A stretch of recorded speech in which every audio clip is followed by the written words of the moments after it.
வணக்கம் மக்களே, welcome back to குட்டி ஃபேமிலி. இன்னைக்கு நம்ம she prefers herself the people of the wise man அப்படிங்கிற அனிமையோட எபிசோட் 2 தான் வந்து பார்க்க போகிறோம். போன வீடியோவில் நான் ஒரு விஷயத்தை வந்து சொல்ல மறந்துட்டேன். இந்த அனிமை வந்து என்னால் முழுசாக பார்க்க முடியல. ஒரு 6 எபிசோட் பக்கம் பார்த்துருந்தேன். அதுக்கப்புறம் கொஞ்சம் கதை நல்லா இருக்க மாதிரி இருந்துச்சு. அதனால இந்த அனிமை நான் ஸ்டார்ட் பண்ணேன். ஸோ இந்த அனிமையோட எண்டிங்கில் தான் நான் சொல்ல முடியும் இந்த அனிமை எப்படி இருக்குன்னு. ஸோ நம்ம எல்லாரும் சேர்ந்தே வந்து பார்ப்போம். ஓகே ஃப்ரெண்ட்ஸ், வாங்க நம்ம ஸ்ட்ரெயிட்டாக வந்து எபிசோடுக்குள்ளே போயிடலாம். எபிசோட ஸ்டார்டிங் ஒரு பொண்ணு வந்து அந்த இடத்தெல்லாம் க்ளீன் பண்ணிட்டு இந்த இடத்த நான் க்ளீன் பண்ணிட்டேன் அப்படின்னு சொல்லிட்டு அந்த டைனிங் டேபிள் வந்து அடிக்கிட்டு இருக்கு. பிரேக்ஃபாஸ்ட்டுக்கு டைனிங் டேபிள் ரெடி ஆயிடுச்சு டான் புல்ஃப் அப்படின்னு சொல்லிட்டு அவர் சொல்கிறா. அவர் வந்து வரமாட்டார். அப்புறம் அந்த சீனை கட் பண்ணிட்டு நம்ம மேஜிஸ்ட்ரி கட்டுறாங்க. அவர் பார்த்தோம்னா பயங்கரமா சிரிச்சிட்டு இருக்காரு. ஏன்னா நம்ம வந்து போன எபிசோட்ல ஒரு பொண்ணை பார்த்துருப்போம்ல, அந்த பொண்ணு தான் வந்து டான் புல்ஃபாமா. இப்ப புரியுதா போன எபிசோட்ல எதுக்கு அவர் அந்த கண்ணாடி அப்படி வெறிக்க பார்த்துட்டு இருந்தாருன்னு. சரி வாங்க நம்ம கண்டினியூ பண்ணலாம் எபிசோட். எதுக்கு நீ சிரிக்கிற அப்படி சொல்லிட்டு அவர் கேட்கிறாரு. இல்ல எங்கேயோ எதுக்கோ போன திடீர்னு வந்து இப்படி பொண்ணாய் நிக்கிற, அதை நினைச்சு நான் சிரிச்சிட்டு இருந்தேன் அப்படி சொல்லிட்டு இவர் வந்து சொல்றாரு. அது மட்டும் இல்லாம ஃப்ரெண்ட் லிஸ்ட்ல வேற உன்னோட பேரை பார்த்தேன். அது மட்டும் இல்லாம டான் புல்ஃபோட கார்டை யூஸ் பண்ணி நீ உள்ள வந்து நீ வந்து இப்படி ஒரு பொண்ணா மாறிட்டேன்னு நினைக்கும் போது எனக்கு வந்து பயங்கரமா சிரிப்பு வருது அப்படி சொல்லிட்டு இவர் சிரிச்சிட்டு இருக்காரு. இவர் வந்து எப்படி மாறி இருப்பான்னா, ஒரு மார்க்கெட்ல வந்து வெனிட்டி கேஸ்னு சொல்லிட்டு ஒன்று வாங்கியிருப்பாரு. அதாவது அவங்களோட ஐடென்டிட்டி, அதாவது அவங்க உடல் முடியெல்லாம் வந்து அதை மாற்றும். நம்ம கேம்ல வந்து மாற்றுவோம்ல, அந்த மாதிரி தான் பப்ஜி விளாண்டுருந்தீங்கன்னு தெரிஞ்சிருக்கும். அந்த மாதிரி நம்ம டான் புல்ஃப்க்கு வந்து ஒரு கார்டு கிடைச்சிருக்கு. அது எக்ஸ்பைரி ஆக போகுதுன்னு சொல்லிட்டு அவரோட உடலை வந்து சேஞ்ச் பண்ணிட்டு இருக்கும்போது வந்து தூங்கிட்டாராம். அப்புறம் அந்த கார்டோட டைமிங் முடியும் போது டக்குன்னு ஒரு பொண்ணா மாதிரி வந்து நின்றுட்டாராம். அப்புறம் அவரு ஐயோ நான் நினைச்ச சிரிப்பு தான் வருது, நான் இப்படி சிரிச்சு 30 வருஷம் ஆகுது. டான் புல்ஃபும் நானும் பார்த்தேன், இந்த இடத்துல வந்து நிறைய விஷயம் வந்து சேஞ்ச் ஆயிருக்கு அப்படின்னு பார்த்தா இந்த ஒரு கிங்டம் நீ ரொம்ப நாளா வந்து ப்ரொடெக்ட் பண்ணிட்டு இருக்குன்னு தெரியுது அப்படிங்கிற மாதிரி அவர் சொல்றாரு. அப்புறம் ஒரு பொண்ணு டான் புல்ஃப் வந்துட்டாரா அப்படி சொல்லிட்டு வரா. இந்த பொண்ணோட பேர் வந்து லுமினரியா, நம்ம வந்து லுமின் வந்து கூப்பிட்டுக்கலாம். பொண்ணாமான டான் புல்ஃபும் ஹே லுமி அப்படி சொல்லிட்டு கூப்பிடும் போது இந்த பொண்ணு யாரு கியூட்டா இருக்கு, அந்த பொண்ணு தான் டான் புல்ஃப் அப்படி சொல்லிட்டு மெஜஸ்ட்ரி சொல்ல ஐயோ ரொம்ப கியூட்டா இருக்கீங்க அப்படி சொல்லிட்டு அவன் வந்து கட்டி பிடிச்சி கொஞ்சிட்டு இருக்கா. சால்மேனும் நம்ம ஏன் சாப்பிடக்கூடாது அப்படிங்கிற சொல்லும் போது இவங்களாம் போய் சாப்பிட்றாங்க. அப்புறம் அந்த ஒரு கிங்கோ எனக்கு வந்து இந்த ஃபுட் வந்து 30 வருஷத்துக்கு முன்னாடி இருந்து பிடிக்கும் அப்படிங்கிற சொல்றாரு. 30 வருஷத்துக்கு முன்னாடி இந்த ஒரு உலகம் வந்து கம்ப்ளீட்லி டிஃப்ரெண்டா இருந்துச்சு. எங்களோட டேஸ்ட் அண்ட் ஸ்மெல் பண்ற சென்ஸ் வந்து ஒர்க் ஆயிட்டு இருந்துச்சு. ஈவன் அது மட்டும் இல்லாம இது வந்து ஒரு விஆர் இருந்தாலும் அது வந்து ஒர்க் ஆயிட்டு இந்த உலகம் அப்ப எப்படி இருந்துச்சு அப்படி சொல்லிட்டு இவ கேட்கும்போது எனக்கு தெரியாது அப்படி சொல்லிட்டு அரசர் சொல்ல, நீ வந்து 30 வருஷமா இங்கே தான் இருக்க. ஆமா இங்கே தான் இருக்கேன். ஆனா நான் அந்த ஒரு விஷயத்தை வந்து உங்களுக்கு ப்ரூவ் பண்ணணும்னு கிடையாது. இந்த இடத்துல நிறைய டீமன்ஸ் எல்லாம் வந்தாங்க, பட் அவங்களெல்லாம் வந்து நான் அழிச்சேன். அதையும் தாண்டி இந்த ஒரு கிங்டம் வந்து இன்னும் கொஞ்ச நாள் வந்து இயங்கணும்னு நினைச்சேன். அப்ப இதுக்காக 20 வருஷம் நீங்க வேலை பார்த்திருக்கீங்க அப்படி சொல்லிட்டு லுமி சொல்றா. அதெல்லாம் இருக்கட்டும், இப்ப நம்ம ஃபியூச்சரை பத்தி பேசலாம் அப்படி சொல்லிட்டு இவர் சொல்றாரு. டான் புல்ஃப் உங்ககிட்ட நான் ஒரு ரிக்வஸ்ட் கேட்டுக்கிறேன், இந்த உலகத்துக்குள்ள நீ வந்து பழகணும். என்ன இந்த உலகத்துக்கூட பழகணுமா அப்படி சொல்லிட்டு அவர் வந்து கேட்கறாரு. ஆமா பழகணும். அண்ட் அது மட்டும் இல்லாம ஒரு பேட் நியூஸ் இருக்கு, அந்த ஒரு ஃப்ளோட்டிங் ஐலாண்ட்ஸ் அது வந்து நம்மளோடது கிடையாது. என்ன சொல்ற அப்படி சொல்லிட்டு அவர் ஆச்சரியப்படுறாரு. என்னோட கலெக்ஷன் எல்லாம் போச்சு அப்படி சொல்லிட்டு நினைக்கிறாரு. ஒரு நல்ல விஷயம் என்னன்னா நம்மளோட ஸ்டோர் ரூம் வந்து சேஃபா தான் இருக்கு அப்படி சொல்லிட்டு இவர் சொல்றாரு. அண்ட் இன்னொரு விஷயம் நான் சொல்லணும்னு நினைச்சேன் டான் வுல்ஃப், உனக்கு நடந்தது வந்து ஒரு பெரிய விஷயம், அது யார்கிட்டயும் சொல்லிடாது. அப்புறம் டான் வுல்ஃப் அப்படிங்கிற பொண்ணு வந்து லிஃப்ட்ல வந்து போயிட்டு இருக்காரு அவரோட ரூமுக்கு. போனோடனே அங்கிருந்து பொண்ணு வந்து டான் வுல்ஃப் வந்துட்டீங்களா அப்படி சொல்லிட்டு கட்டி பிடிக்கும். ஐயோ மேடம் நீங்க வந்து டான் வுல்ஃப் கிடையாதா, சாரி ஆனா என்னோட மாஸ்டர்னால தான் இந்த ஒரு டோரை வந்து திறக்க முடியும், எங்களோட பாஸை வந்து ஏதோ பண்ணிட்டியா அப்படி சொல்லிட்டு வந்து கேட்கறா. இப்போ நான் வந்து ஸ்ட்ரெயிட்டா பாயிண்ட்டுக்கு வந்துடுறேன். அந்த ஒரு எம்பிசிஸ் அவங்க எல்லாம் வந்து உயிரோட தான் இருக்காங்க.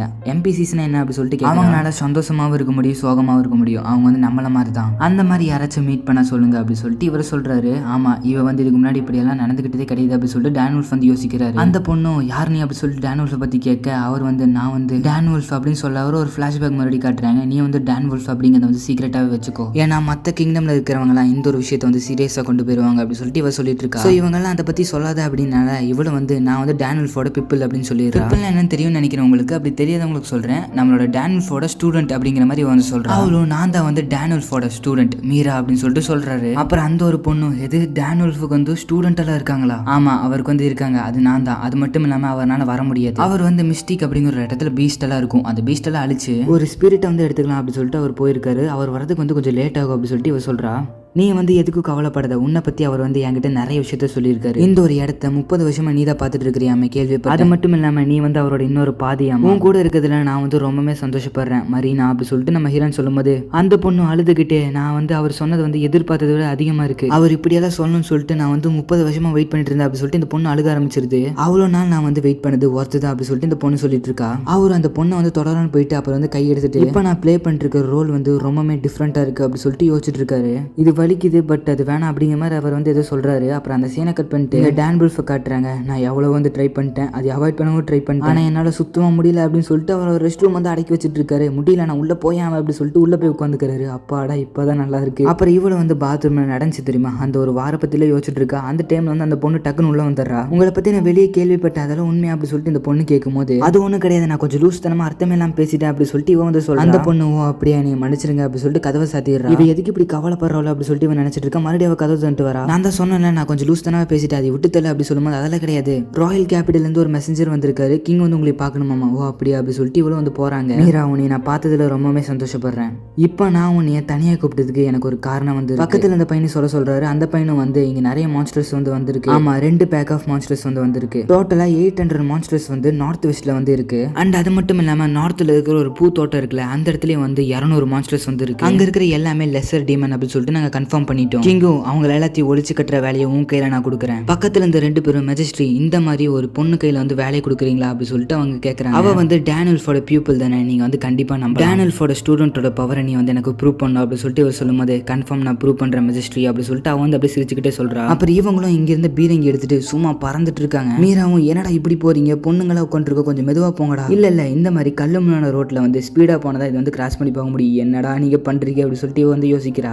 ஆக்சுவலி இந்த ஒரு வண்டியை வந்து இவங்க வந்து ஒரு மேஜிக் ஸ்டோனை வச்சு கிரியேட் பண்ணிருப்பாங்க. அந்த ஒரு மேஜிக் ஸ்டோனை வந்து இவர் தான் வந்து தந்திருப்பாரு. அதாவது நான் தந்த வச்சது உருவாக்குனீங்களா, நானே மறந்துட்டேன் பாரு அப்படி சொல்லிட்டு அவ யோசிச்சுட்டு இருக்கும்போது இவனுக்கு பறக்கிறானுங்க. என்னோட ஹிப்பு மட்டும் இல்லாம என்னோட பேக் வந்து பஞ்சர் ஆகுது, கொஞ்சம் மெதுவா போக ட்ரை பண்ற அப்படி சொல்லிட்டு இவன் சொல்றான். நீ வந்து உண்மையாலுமே இந்த வைஸ்மேனோட ஸ்டூடெண்ட் தானே அப்படி சொல்லிட்டு இவன் கேட்கறான். ஆமா கண்டிப்பா ஸ்டூடெண்ட். சரி அதெல்லாம் இருக்கட்டும், இங்க தான் அந்த மான்ஸ்டர் வந்து எங்கேயோ ஹைட் ஆயிட்டு இருக்கு அப்படி சொல்லிட்டு இவங்க எல்லாம் சொல்லிட்டு இருக்காங்க. ஆக்சுவலா இப்போ இவங்க வந்து அந்த பூத்தோட்டம் இருக்கு தெரியுமா, அங்கதான் போயிட்டு இருக்காங்க. அங்க இருக்கிற மான்ஸ்டர் எல்லாமே அதுங்களுக்குள்ளே வந்து கொண்டுகிட்டு இருக்காங்க. அதோட பர்பஸே வந்து அந்த இடத்துல அது சாகிறதா கூட இருக்கலாம், இந்த மாதிரி ஒரு பர்பஸ் அப்படி சொல்லிட்டு இவ கேட்கறா. எதுக்கு நீங்க இப்படி பண்ணணும் அப்படி சொல்லிட்டு அவ யோசிச்சுட்டு இருக்கும்போது இவர் அப்படியே வண்டி வந்து சுத்த விடுறாரு. எப்படி என்னோட ட்ரிஃப்டிங் அப்படி சொல்லும்போது எனக்கு தலைய சுத்துதுரா அப்படி சொல்லிட்டு நம்ம டேனியல் சொல்றாரு. பேட்டில் நல்லா பண்ணுங்க அப்படி சொல்லிட்டு இவரும் அந்த வண்டி எடுத்துட்டு போயிடுறாரு. இவங்களும் அந்த இடத்துக்கு போய் பாக்குறாங்க. இந்த மாதிரி லெசர் டீமன்ஸ் எல்லாம் உன் கையில கொடுக்க சொல்லிட்டாரு அந்த கிங். உன்னால உண்மையாலுமே அந்த ஒரு டீமன்ஸை சமாளிக்க முடியும் அப்படி சொல்லிட்டு கேட்க, என்னோட பவரை நீ சந்தேகப்படுறீல, நான் யாருன்னு சொல்லிட்டு உனக்கு காட்டுறேன். இந்த இடத்த பார்க்கும்போது தெரியுது அவர் ஏன் இந்த இடத்த பாதுகாக்கணும்னு சொல்லிட்டு நினைக்கிறாருன்னு. அண்ட் நீங்களா ஃப்ளோக் தானே, ஆமா அப்படி சொல்லிட்டு அவங்க சொல்ல, அப்ப நானும் ஃப்ளோக் தான், ஒரு கை பாத்திர வேண்டியதுதான். அப்புறம் இவங்க பேசிட்டு இருக்கும்போது அந்த டீமன்ஸ் வந்து அட்டாக் பண்ண வர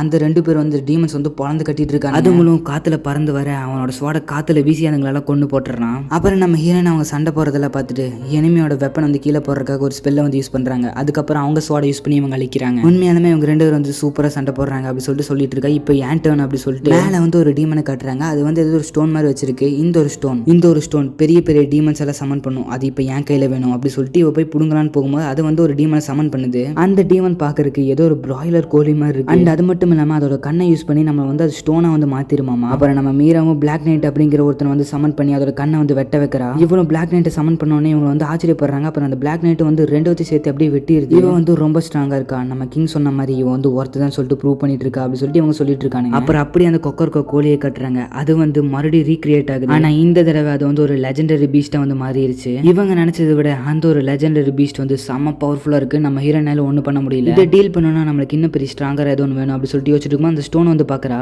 வெல் இந்த ஒரு ஸ்டோன் யூஸ் பண்ணி நம்மளாலே ஒரு டீமன் வந்து சமன் பண்ண முடியும்ல, அப்ப நான் பண்றேன் பாரு அப்படின்னு நம்ம மீரா சொல்லிட்டு பிளாக் நைட் அப்படின்னு சொல்லிட்டு ஒரு டீமன் வந்து இவ சமன் பண்றா. அது பாக்குறதுக்கு பிளாக் நைட் அப்படிங்கிற சொல்ற கோழி மாதிரி மாத்தின இருக்கும் அந்த மாதிரி இருக்கு. ஸோ அதனால வந்து டார்க் பீஸ்ட் அப்படின்னு சொல்லிட்டு அதுக்கு வந்து பேர் வைக்கிறா. அப்புறம் அந்த ஒரு டார்க் பீஸ்ட்டுக்கும் அப்புறம் அந்த கொக்கர்கோ கோழிக்கு வந்து சண்டை நடந்துட்டு இருக்கு. ஆனா என்னதான் இருந்தாலும் அந்த ஒரு கொக்கர்கோ கோழியை வந்து இந்த டார்க் பீஸ்ட்னால ஒண்ணுமே பண்ண முடியல. என்ன நம்ம லேசர் எல்லாம் வச்சு அட்டாக் பண்ணுது. இப்போ நம்ம ஹீரோனால இந்த ஒரு பீஸ்ட் வந்து கண்ட்ரோல் பண்ண முடியாதாமா. எந்த ஒரு பீஸ்ட்டை சமன் பண்ணாலும் இவரோட பேச்சு வந்து கேட்கும். பட் இதை வந்து ஸ்டாப் அண்ட் கோ அப்படிங்கிற விஷயத்த மட்டும் தான் கேட்குமா. அப்புறம் அது பண்ண சேதத்தை கட்டுறாங்க, செம பெருசா இருக்கு. அண்ட் அது மட்டும் இல்லாம இப்ப ஸ்டாப் அப்படின்னு சொல்லிட்டு அந்த ஒரு டார்க் பீஸ்ட் வந்து உள்ள இழுத்துட்டு போயிடுறா. அவளும் இப்ப நம்ம ஹீரோயின் நிறைய டார்க் நைட்டை சமன் பண்ணி அந்த ஒரு டீமன் வந்து கொல்றா. இவ்வளோ டார்க் நைட்ஸ் வந்து இவ சமன் பண்ணிருக்கா. இது வந்து அந்த ஒன் மேன் ஆர்மியான டான் புல்ஃபால மட்டும் தான் பண்ண முடியும் அப்படின்னு சொல்லிட்டு இவங்க ஷாக் ஆகுறாங்க. மெஜஸ்ட்ரியும் மீரா எப்படி பெர்ஃபார்ம் பண்ணா அப்படி சொல்லிட்டு கேட்க, நாங்க நினைச்சதை விட வந்து இவ சமயம் வந்து பெர்ஃபார்ம் டான் புல்ஃபோட ஸ்டூடெண்ட்ஸ் சொல்லிட்டு இவ நிரூபிச்சிட்டா அப்படி சொல்லிட்டு இவ சொல்றான். சரி அதெல்லாம் இருக்கட்டும், அந்த ஒரு டீமன்ஸ் எல்லாம் எதுக்கு வந்து அப்படி சொல்லிட்டு இவர் கேட்கும்போது எங்களுக்கு வந்து கரெக்டான ப்ரூஃப் கிடைக்கல. ஆனா சாகக்கூடாத ஒரு முட்டையை வந்து அவங்க தயாரிச்சிட்டு இருக்காங்க, அது மட்டும் எனக்கு நல்லாவே தெரியுது அப்படி சொல்லிட்டு இவங்க சொல்றாங்க. அதுக்கு தகுந்த பவர்ஸ் எல்லாமே அந்த ஒரு இடத்துல இருந்துச்சு அப்படி சொல்லிட்டு இந்த பொண்ணு சொல்லிட்டு இருக்கா. அப்புறம் அந்த மெஜஸ்ட்ரியும் நீங்க பண்ண உதவிக்கலாம் நன்றி அப்படி சொல்லிட்டு அவங்க வந்து அமுச்சு வச்சிடறாரு. நம்ம டேனுல் ஃபில்லன்னு சொல்லிட்டு நினைச்சிட்டு தான் இந்த ஒரு டீமன்ஸ் எல்லாம் இப்படி பண்ணிக்கிட்டு இருக்காங்க. அந்த அக்ரிமெண்ட் வந்து க்ளோஸ் ஆகிறதுக்கு இன்னும் 1 வருஷம் தான் வந்து இருக்கு. டன் கணக்குல பிரச்சனை இருக்கு அப்படி சொல்லிட்டு இவர் சிரிச்சுக்கிட்டே சொல்றாரு. பக்கத்துல இருந்து ஒரு என்னாச்சு அப்படி சொல்லிட்டு கேட்கும்போது ஒன்னும் இல்லை அப்படி சொல்லிட்டு இவர் வந்து எங்கேயோ வந்து போயிடுறாரு. இப்போ நீ வந்து எங்க கிட்ட திரும்ப வந்திருக்க, நீ வரதுக்காக நான் காத்துட்டு இருக்க அப்படி சொல்லிட்டு இவர் சொல்ல அப்படியே இந்த சீன் வந்து கட் பண்றாங்க. இங்க நம்மளோட அந்த பொண்ணு வந்து எல்லா இடத்தையும் கிளீன் பண்ணிட்டு டின்னர் எல்லாம் ரெடி பண்ணி வச்சிருக்கா. அண்ட் நம்மளோட மீராவை கூப்பிட்டு அந்த டின்னரை வந்து சாப்பிட சொல்றான். நம்ம மீராவும் அதை சாப்பிட்டு செமையா இருக்கு அப்படிங்கிற மாதிரி அவளை புகுந்து தள்ளிட்டு இருக்கா. அண்ட் அப்படியே வந்து இந்த எபிசோட் முடிக்கிறாங்க. இந்த ஒரு எபிசோட் கொஞ்சம் லாங் தான். அண்ட் அது மட்டும் இல்லாம யாரோ ஒருத்தர் திரும்ப வர போறாங்க அப்படி சொல்லிட்டு நம்மளோட அந்த மெஜஸ்ட்ரி சொல்லிட்டு இருக்காரு. ஸோ யாரும் சொல்லிட்டு நம்ம நெக்ஸ்ட் எபிசோட்ல தான் பார்க்க முடியும். ஸோ வழக்கம் போல சொல்றதுதான், அடுத்த எபிசோட் பார்க்கணும் நம்மளோட சேனலை சப்ஸ்கிரைப் பண்ணிட்டு அப்படியே பக்கத்துல இருக்க பெல் ஐக்கன் அழுத்திக்கோங்க. அப்பதான் நான் வீடியோ போட்ட போட்டு உங்களுக்கு நோட்டிஃபிகேஷனில் வரும். அண்ட் அது மட்டும் இல்லாமல் இன்ஸ்டாகிராம் வந்து ஃபாலோ பண்ணதாங்களோ ஃபாலோ பண்ணிக்கோங்க. ஓகே ஃப்ரெண்ட்ஸ், பாய்.